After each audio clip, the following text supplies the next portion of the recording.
magandang umaga. Nandito po tayo ngayon sa San Antonio. So may binebenta po itong lot for sale. Ayan po, may mountain view po kayo.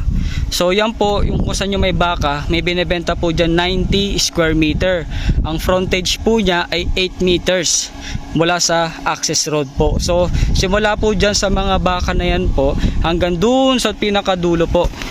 Pinakadulo po ng property. Meron 31 lots po dyan na binebenta na tag na 90 square meter.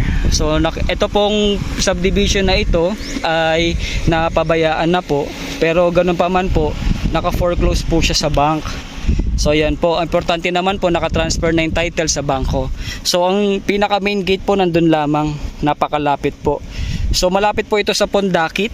Kung alam nyo po yung Anawangin, Talisayan, tas yung Capones Island, 15 minutes drive lang po simula po dito. Kaya kung gusto nyo pong bumili ng property dito, ay mas mapapalapit po kayo sa mga tourist spot. Ayan, itour ko lang po kayo sa magiging neighbor nyo. Ayan po. So makita nyo po yung pinaka-abandonadong building na po na yan. Yan po dapat yung clubhouse. Kaso nga po hindi na natuloy ng mga developer. Ayan po. So yan po yung magiging neighbor nyo. Maganda po dito. Napakatahimik.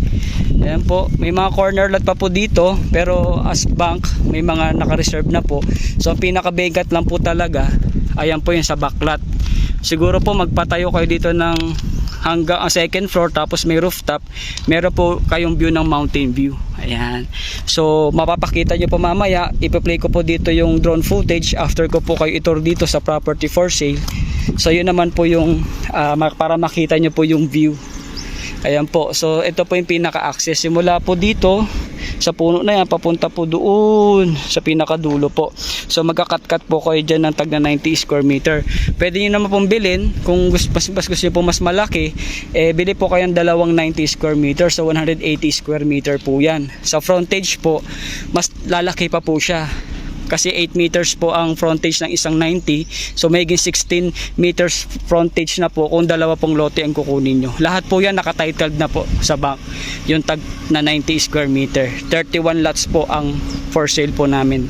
So kung interested po kayo, mag-comment down below lang po kayo dyan, or kontakin nyo po yung number ko para magpaset po tayo ng tripping at makapag-send po ako sa inyo ng mga documents. So yun lamang po.